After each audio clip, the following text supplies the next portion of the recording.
അറബിക്കടലിന്റെ റാണി എന്നറിയപ്പെടുന്ന കൊച്ചി, കേരളത്തിന്റെ കൊമേഴ്സ്യൽ ക്യാപിറ്റൽ എന്നറിയപ്പെടുന്ന കൊച്ചി, നിരന്തരം നിതാന്തം മാറിക്കൊണ്ടിരിക്കുന്ന നഗരം. കായലും കടലും കാടും റോഡുമെല്ലാം നഗരമധ്യത്തിൽ തന്നെ കാണാൻ കഴിയുന്നൊരിടം. കാറിലും വിമാനത്തിലും ബോട്ടിലും കപ്പലിലും ട്രെയിനിലും മെട്രോയിലുമെല്ലാം യാത്ര ചെയ്യാൻ നഗരത്തിന്റെ വിവിധയിടങ്ങളിൽ നിന്ന് ഏതൊരാൾക്കും സാധിക്കുന്ന കേരളത്തിലെ ഏറ്റവും തിരക്കേറിയൊരു നഗരം. ചരിത്രമെന്നും പൂർണ്ണമായി പിടിതരാതെ വഴുതി മാറുന്നയിടം, ചിലപ്പോഴൊക്കെ ശാന്തമായി ഉറങ്ങുന്നയിടം. വ്യക്തിഗതമോ ഔദ്യോഗികമോ ആയ കാര്യങ്ങൾക്കോ വിനോദയാത്രയ്ക്കോ ആയി പുതുതായി കൊച്ചി നഗരത്തിലെത്തുന്നവർക്ക് നഗരത്തെയും മുഖ്യ സ്ഥലങ്ങളെയും ഗതാഗത സംവിധാനങ്ങളെയും കുറിച്ച് ഒരു പ്രാഥമിക അവബോധം നൽകുക എന്ന ഉദ്ദേശത്തോടു കൂടി ആരംഭിച്ചിട്ടുള്ള ഒരു പ്രൊജക്റ്റാണ് സിറ്റി വോയേജ്. സിറ്റി വോയേജിൻ്റെ ആദ്യ ഭാഗത്ത് നാം പരിചയപ്പെടുന്നത് Kochi international airport, Mangalapuzha arch bridge എന്നീ സ്ഥലങ്ങളും ആലുവ മഹാദേവ ക്ഷേത്രവുമാണ്.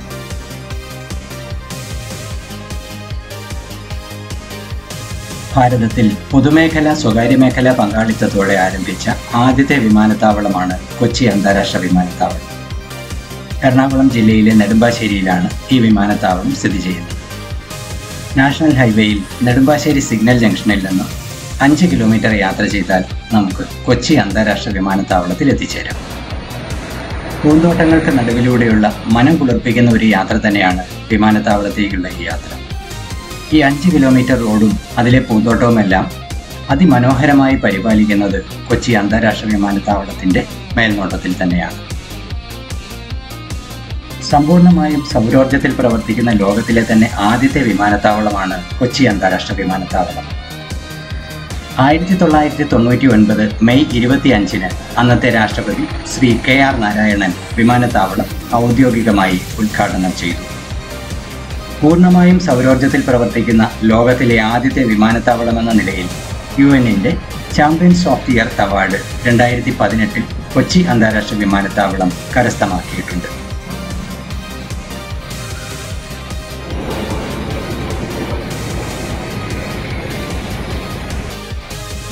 നിലവിൽ 3 ടെർമിനലുകളാണ് കൊച്ചി അന്താരാഷ്ട്ര വിമാനത്താവളത്തിനുള്ളത്. കാർഗോ ടെർമിനൽ, ഡൊമസ്റ്റിക് ടെർമിനൽ, അന്താരാഷ്ട്ര ടെർമിനൽ എന്നിവയാണവ. പൂർണ്ണമായും സൗരോർജ്ജത്തിൽ പ്രവർത്തിക്കുന്ന ലോകത്തിലെ ആദ്യത്തെ വിമാനത്താവളം എന്ന നിലയിൽ 2018 കൊച്ചി അന്താരാഷ്ട്ര വിമാനത്താവളം UN-ന്റെ champions of the earth award കരസ്ഥമാക്കിയ വിവരം വിമാനത്താവളത്തിൽ നിന്നും പുറത്തേക്ക് പോകുന്ന ഏവർക്കും കാണാവുന്ന വിധത്തിൽ വിമാനത്താവളത്തിൻ്റെ മുഖ്യ കമാനത്തിൽ ആലേഖനം ചെയ്തിരിക്കുന്നത് നമുക്കിവിടെ കാണാം.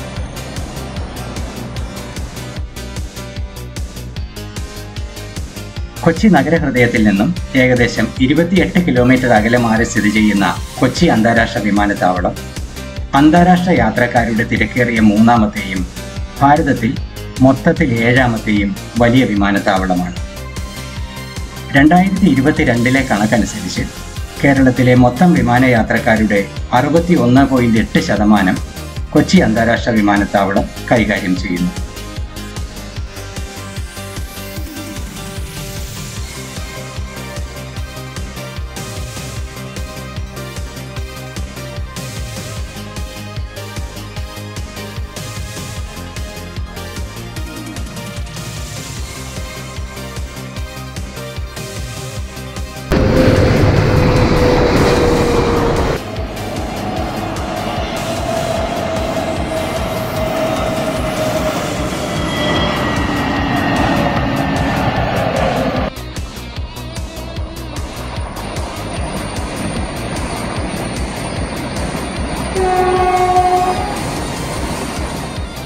വിമാനത്താവളത്തോട് ചേർന്നുള്ള സോളാർ പവർ പ്ലാന്റിന്റെ ദൃശ്യങ്ങളാണിവ.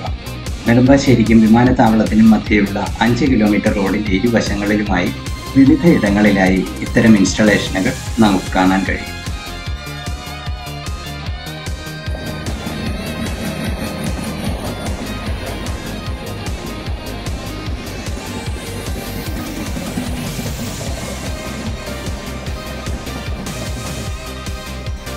വിമാനത്താവളത്തിൽ നിന്നും കൊച്ചി നഗരത്തിലേക്കുള്ള യാത്രയിലാണ് നാം ഇപ്പോൾ. പുഷ്പാലങ്കൃതമായ 5 കിലോമീറ്റർ ദൂരം പിന്നിട്ട് നാം നാഷണൽ ഹൈവേ 544-ലെ നെടുമ്പാശ്ശേരി എയർപോർട്ട് സിഗ്നൽ ജംഗ്ഷനിലേക്കാണ് എത്തിച്ചേരുന്നത്.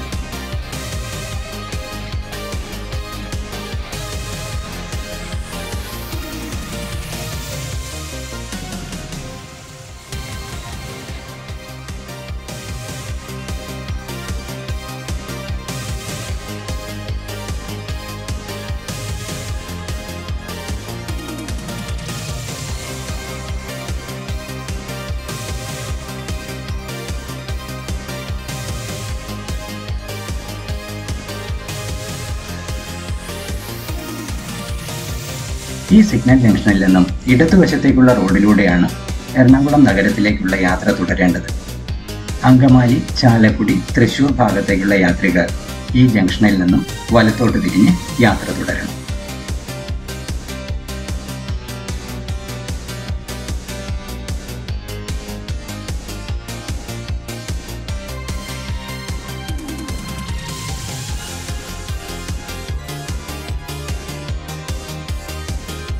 സമ്പന്നമായ പൈതൃകമുള്ള ആയുർവേദ ചികിത്സാലയവും മരുന്നുൽപാദന സ്ഥാപനവുമാണ് കേരള ആയുർവേദ ലിമിറ്റഡ്. കേരള ആയുർവേദ ഫാർമസി ഔഷധ സസ്യങ്ങളുടെയും ആയുർവേദ ഔഷധങ്ങളുടെയും വിൽപ്പനയ്ക്കായി നെടുമ്പാശ്ശേരിയിൽ ഒരുക്കിയിരിക്കുന്ന ഔട്ട്ലെറ്റുകളാണ് ഇവിടെ കാണുന്നത്. മംഗലപ്പുഴ പാലം ലക്ഷ്യമാക്കിയാണ് ഇനി നമ്മുടെ യാത്ര. കൊച്ചി അന്താരാഷ്ട്ര വിമാനത്താവളത്തിൽ നിന്നും എറണാകുളത്തേക്കുള്ള യാത്രയിൽ ദേശീയപാത 544-ൽ പെരിയാറിന് കുറുകെ ആലുവ മംഗലപ്പുഴയിൽ സ്ഥിതി ചെയ്യുന്ന അരനൂറ്റാണ്ടിലേറെയുള്ള കാലത്തിന്റെ ചരിത്രം പേറുന്ന പാലമാണ് മംഗലപ്പുഴ പാലം. ആലുവ നഗരത്തെയും പ്രദേശത്തെയും തമ്മിൽ ബന്ധിപ്പിക്കുന്ന പാലമാണ് ഇത്. ഇന്ന് മംഗലപ്പുഴ പാലത്തിന് സമാന്തരമായി മറ്റൊരു പാലം കൂടി നമുക്ക് കാണാൻ കഴിയും. ദേശീയപാത വികസനത്തിന്റെ ഭാഗമായി ദേശീയപാത അതോറിറ്റിയാണ് ഈ പുതിയ പാലം നിർമ്മിച്ചിട്ടുള്ളത്. 1956 ഫെബ്രുവരി മാസം 5-ാം തീയതി അന്നത്തെ രാഷ്ട്രപതി ഡോക്ടർ രാജേന്ദ്ര പ്രസാദ് അടിസ്ഥാന ശിലാസ്ഥാപനം നിർവഹിച്ച മംഗലപ്പുഴ പാലം 1960-ൽ അന്നത്തെ ട്രാൻസ്പോർട്ട് ആൻഡ് കമ്മ്യൂണിക്കേഷൻ മന്ത്രിയായിരുന്ന ഡോക്ടർ പി സുബ്ബറോയൻ ദേശീയപാത 47-ന്റെ ഭാഗമായി പൊതുജനങ്ങൾക്കായി തുറന്നു നൽകുകയും ചെയ്തു. ആലുവ പൊന്തിവിക്കൽ സെമിനാരി ഈ പാലത്തിന്റെ അടുത്തായാണ് സ്ഥിതി ചെയ്യുന്നത്. ഇവിടെ നിന്നും ഏകദേശം 2 കിലോമീറ്റർ കൂടി യാത്ര ചെയ്താൽ നാം ചരിത്രപ്രസിദ്ധമായ മാർത്താണ്ഡവർമ്മ പാലത്തിൽ എത്തിച്ചേരും. ഇതാണ് തോട്ടക്കാട്ടുകര സിഗ്നൽ ജംഗ്ഷൻ. ഇവിടെ നിന്നും ഇടത്തോട്ട് തിരിഞ്ഞ് 1.5 കിലോമീറ്റർ യാത്ര ചെയ്താൽ പെരിയാറിനു തീരത്ത് പുരാതന ഹൈന്ദവ ക്ഷേത്രമായ ആലുവ ശ്രീ മഹാദേവ ക്ഷേത്രം കാണും.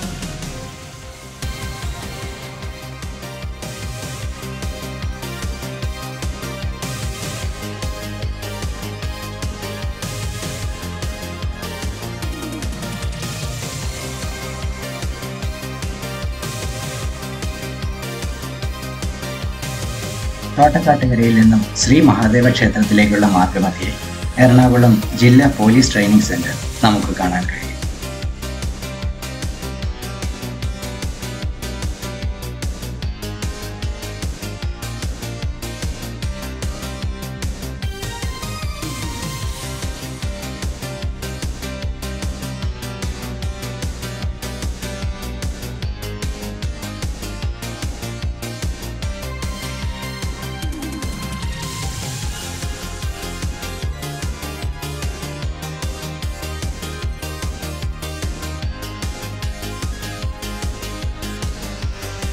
ആലുവ ശ്രീ മഹാദേവ ക്ഷേത്രത്തിന്റെ മുഖ്യ കമാനമാണ് നമുക്ക് മുൻപിൽ ദൃശ്യമായിട്ടുള്ളത്.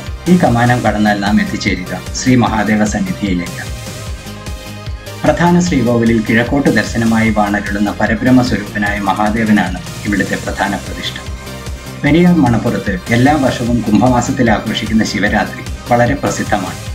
പിതൃതർപ്പണ കർമ്മങ്ങൾക്കും ആഘോഷങ്ങൾക്കുമായി ലക്ഷക്കണക്കിന് ആളുകൾ അന്നേ ദിവസം ആലുവ മണപ്പുറത്ത് ഒത്തുകൂടും. കേരളത്തിലെ പരശുരാമ പ്രതിഷ്ഠിതമായ 108 ശിവക്ഷേത്രങ്ങളിൽ ഒന്നായി ഈ ക്ഷേത്രത്തെ കരുതിപ്പോരുന്നു.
ആലുവ ശ്രീ മഹാദേവ ക്ഷേത്രത്തിൽ നിന്നും 1.5 കിലോമീറ്റർ യാത്ര ചെയ്താൽ നാം മാർത്താണ്ഡവർമ്മ പാലത്തിന് സമീപം എത്തിച്ചേരും.